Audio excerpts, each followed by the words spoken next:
Kondisi Januari ini terjadi ekonomi fenomena menarik sekarang. sekali di dunia ekonomi dan finansial Indonesia ya teman-teman. IHSG kita itu tembus rekor gitu loh. Tertinggi sepanjang masa gitu. Tembus 9.000 lebih gitu. Sesuatu yang patut diapresiasi dan hal yang bagus sekali sebenarnya. Mau bagaimanapun walaupun belum sempurna ya, tentu kita harus mensyukuri hal ini mengingat kedangkalan market kita yang masih jadi problem yang besar tahun ke tahun, dan ini sudah bergerak ke arah yang lebih positif. Tapi di sisi yang lain, rupiah kita bergerak menuju 17.000 nih teman-teman. Kalau kita sisir datanya, kita telusuri ya dari pusat data tanggal 14 Januari gitu ya, di kontan juga tertera, itu ada masuk dana 1,44 triliun dari investor asing ke bursa saham kita. Dengan dana sebesar itu, kenapa rupiahnya malah melemah nih, bukan menguat? Oke, gue kasih hitungannya, gue kasih simulasinya, dan gue pengen teman-teman perhatikan sampai habis. Kita asumsikan kayak gini, 1,44 triliun kita konversi ke dolar, kalau kursnya 16.800, berarti kan sekitar 85,7 juta ya kan? Nah, menurut rule of thumb-nya kurs, ini kasar ya, rough banget gitu, 10-15 juta dolar itu bisa ngedorong 20-30 poin teman-teman. Kita ambil 15 lah, bagi 85,7 bagi 15, 5,7 blok apresiasi, satu blok 25 poin, berarti kan kali 25 140 poin.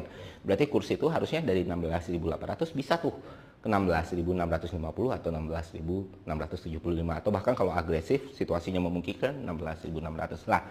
Terus kenapa rupiah malah bergerak ke arah 17.000? Jawaban simpelnya karena mekanisme hedging teman-teman. Oke, gue jelasin. Kalau misalnya lu jadi investor asing dan lu mau masuk ke saham Indonesia gitu ya, lu ngadepin dua resiko nih teman-teman. Pertama, volatilitas harga sahamnya. Kedua, kursnya.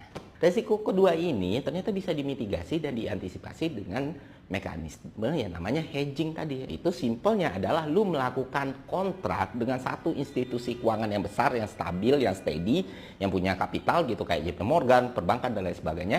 Yang mana di dalam kontrak itu lu membuat perjanjian bahwa lu bakal mengunci harga sesuai dengan nilai kurs waktu lu membeli di periodik ke depan. Oke, masih bingung? Kita kasih contoh sederhana. Misalnya lu punya 100 juta US dollar. Lu mau beli saham di Indonesia. Karena lu transaksinya di bursanya Indonesia, lu harus pakai rupiah dong. Jadi 100 juta itu harus lu konversi ke rupiah, yang mana lu dapatin 1,68 triliun. Ya udah, lu beli itu sahamnya. Nah, setelah lu beli, lu langsung datangin institusi keuangannya, misalnya JP Morgan, lu bikin kontrak. Dalam 3 bulan lagi, lu bakal tukar 1,68 triliun yang lu punya dalam bentuk rupiah ini ke USD dengan kurs 16.800 atau kurs waktu lu membeli. Jadi 3 bulan lagi kursnya melemah 17.500 ataupun menguat jadi 16.100, nggak ada soal, lu tetap transaksi dengan kurs 16.800.